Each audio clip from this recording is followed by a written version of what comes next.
अस्सलाम वालेकुम। Lecture number 7 शुरू करेंगे। अब देखिए हमने कितना पढ़ा कि बिजनेस के अंदर या ज़िंदगी के मुख्तलिफ शोबों में इंटरनेट कैसे इस्तेमाल हो रहा है। अब हम पढ़ेंगे use of internet in entertainment. Entertainment कहते हैं तफरीह को, इंजॉयमेंट को। You are probably already paying for internet connection at home to make sure you have email and social media access। देखिए अब मेरा नहीं ख्याल कि हर बंदे की पहुंच में इंटरनेट है, ठीक है। अगर तो मोबाइल यूज़ कर रहे हैं तो उन्होंने सिम पे भी पैकेज करवाए हुए होते हैं। फर्दर मोर घरों में वाईफाई लगे हुए हैं, ठीक है। क्यों? क्योंकि आपको इंटरनेट चाहिए, ठीक है। कारोबार नहीं कर रहे, एक नॉर्मल पर्सन है, तब भी पर्सनल यूज़ के लिए आपको आपको इंटरनेट चाहिए और आप यूज़ कर रहे हैं। From there you can locate and enjoy plenty of content on the internet from your phone. आप अपने प्लेंटी कहते हैं बहुत सारा, आप अपने फ़ोन से कितना कुछ देख रहे हैं, एंजॉय कर रहे हैं। टीवी और computer popular free online entertainment sources include, ठीक है। देखिए आप फ़ोन से देख रहे हैं, टीवी से देख रहे हैं, कंप्यूटर से देख रहे हैं, तो बस वैसे होता है कि टीवी के साथ भी इंटरनेट कनेक्टेड होता है ना। जो स्मार्ट टीवीज़ होती हैं, एलसीडीज़ होती हैं, स्मार्ट एलईडीज़, इनमें भी आप या कई लोग डिवाइस वगैरह लगा के तब भी इंटरनेट का इस्तेमाल करते हैं। तो नेटफ्लिक्स वगैरह सारा कुछ, ठीक है। अब जो आपको फ्री रिसोर्सेज अवेलेबल है ना, जहाँ से सिर्फ आपको सर्च करनी है चीज़ और देखनी है। YouTube videos, podcast, music streaming such as Pandora और स्पॉटिफाई। अच्छा, पेंडोरा और स्पॉटिफाई ये क्या है? जहाँ से आपको हर किस्म का गाना, कुछ भी आपने पाकिस्तानी म्यूज़िक सुनना है, किसी मुल्क का म्यूज़िक, किसी आर्टिस्ट का सॉन्ग सुनना है, तो आप सर्च करके आप सुन सकते हैं। न्यूज़ साइट्स हो गई, ठीक है, पाकिस्तानी एयर बाइट, जियो, बोल न्यूज़, दुनिया न्यूज़, नेशनल पब्लिक रेडियो, ये सारी चीज़ें आप देख सकते हैं, ठीक है। ये यूट्यूब से भी इवन आप खबरें देख रहे हैं, तजिया सुन रहे हैं, तजिया निगारों का। गेमिंग साइट्स, आप क्या कर रहे हैं, मिनी क्लिप है, king.com है, गेमें वगैरह खेलने के लिए, ठीक है। तो ये सारा, अब ये क्या है, ये आपकी तफरीह है, फारिग वक्त के लिए आपकी। वैसे मुझे ये नहीं कहना चाहिए फारिग वक्त के लिए, क्योंकि ज़रूरी नहीं कि लोग अपने फारिग वक्त में ही काम करते हों, बल्कि हकीकत ये है कि लोग इनके लिए अपना वक्त ज़ाया भी करते हैं, ठीक है। अपने अहम कामों को छोड़ के भी ये चीज़ों की तरफ आते हैं, देखते हैं।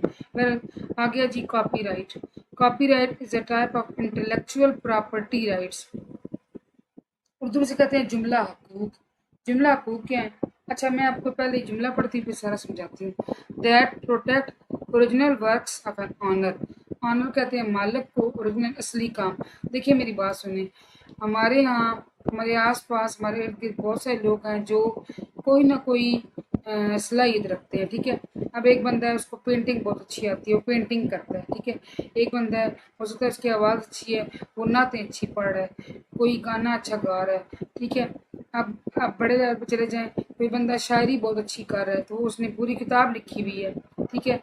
कोई ज़्यादा रिसोर्सेज वाले हैं, फ़िल्में बना रहे हैं, ठीक है। यानी कि वो, अब ये होता क्या है कि जो लोग ये काम करते हैं उनका अपना ये अपना ही काम होता है, अपने ज़हन की सोच होती है, अपने ज़हन की। तो अब देखें, जिस तरह आपके घरों में पड़ा हुआ आपका सामान जो है वो आपकी मलकियत है, कोई आपकी इजाज़त के बगैर नहीं उठा सकता, इस तरह किसी इंसान के ज़हन से पैदा किया हुआ आइडिया भी उसकी मलकियत है, उसकी प्रॉपर्टी है, उसकी जायदाद है, और उसको उसकी इजाज़त के बगैर नहीं चुराना चाहिए। मैं इसको ऐसे समझाती हूँ कि फॉर एग्ज़ाम्पल एक बंदा पेंटिंग बनाता है और उसको सेल करने के लिए रखता है। अब कोई बंदा उस पेंटिंग को देख के, अब वो पेंटिंग में अच्छा है, दूसरा बंदा भी, तो वो उसको देख के वैसी पेंटिंग बना के अपना नाम लिख के सेल कर दे, तो क्या होगा? पहले वाले को नुकसान हो, ठीक है। या एक बंदा है, शायरी बहुत अच्छी करता है, अब उसने शायरी अपनी जो है ना वो जो है वो की हुई है, शायरी लिख के रखी हुई है कहीं, क्योंकि वो चाहता है कि वो अपनी किताब शाया करवाए। अब दूसरा बंदा क्या करता है, उसकी शायरी चोरी कर लेता है और उस पे अपना नाम लिख के शाया करवा देता है। इससे क्या होगा? पैसा वो कमाएगा, नाम वो कमाएगा, एक शोहरत उसको मिलेगी, और पहले वाले क्या होगा? उसका नुकसान होगा, ठीक है। तो अब इसमें देखें ये चीज़ें होती हैं जिनको प्रोटेक्ट किया जाना चाहिए। इन कॉपीराइट लॉ इसी बात की यकीनदहानी कराता है।